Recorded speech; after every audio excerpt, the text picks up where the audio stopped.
Hi guys! Welcome to my vlog, ang mami yung tindera slash full-time mom. So, isiyan muna natin yan, pero sa totoo lang, ang dami kong ligpitan. Ayan no, ang dami kong gagawin, pero okay lang yan. Sa dami kong gagawin, hindi ko alam kung ano unahin ko, kung labahan ba, plato, ligpitin, mag-repack ng mga paninda.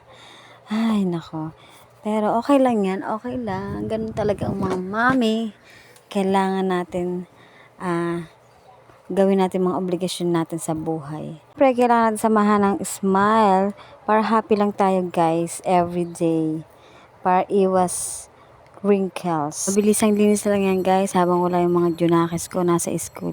Mamaya magsusundo na ako sa kanila. Andito na sila. Ako, ang dami na makukulit kaya kailangan ko ngayon maglinis para mamaya okay na, hindi na masyadong makalat. Kasi di sa bahay, nako, araw-araw talaga makalat. Kaya saludo talaga ako at very proud ako sa mga nanay na maasikaso at mapagmahal sa pamilya.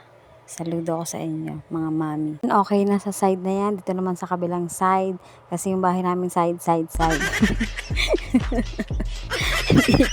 Kasi, ilan di pa lang. Ayan, kitchen. Oh, English. Comfort room. Merong dining area. Living room. Yan, ganon. May English. Ang mami nyo.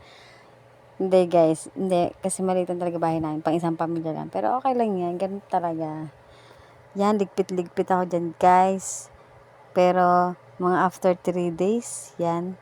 Kalat-kalat na naman yan kasi pag kumuha sila na, hanap din parang binabalabag yung mga damit. Kaya hindi biro yung pagiging isang mabuting ina. Mahirap, pero masaya.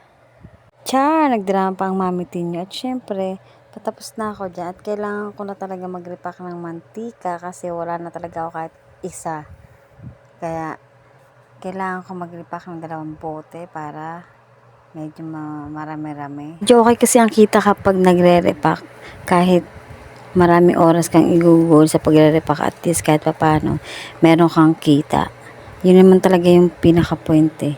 Kaya ka nga tinda para kahit paano may kita ka, may benta. So, yun na nga guys. Ito ko na po tatapusin ang aking pag-vlog.